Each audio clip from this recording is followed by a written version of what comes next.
আসসালামু আলাইকুম এভরিওয়ান, কেমন আছেন সবাই? আশা করি সবাই ভালো আছেন।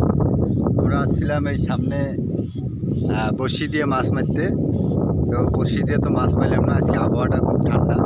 বড়শির মাছ হয় মনে করো যে গরম হলে, অতিরিক্ত গরম হলে বড়শির মাছটা হয়। তারপরে এই যে সামনে একটা এই যে খরা জাল, এটাকে বলে খরা জাল। এই যে এটা পাতালে এই গোড়াটার মধ্যে ভাড়া দিলে এদিকে হইলে মাছ উঠে আসে। এই দেখেন, মাছ মারার কত যন্ত্র দেখছেন।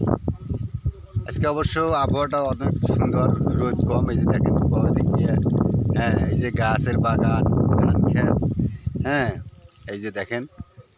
আমরা আসছিলাম আশা করি মাছ মারতে, অবশ্য একটা মাছও পাইলাম না। এখন ঘুরিয়ে বাড়িতে যাইতেছি। প্রায় 1 ঘন্টার ভিতরে, এখানে 1 ঘন্টার মতো আমরা বসি ফালাইছিলাম এই নালায়। এই যে এই নালায়, এই যে দেখছেন, পাইনি একটা মাছ।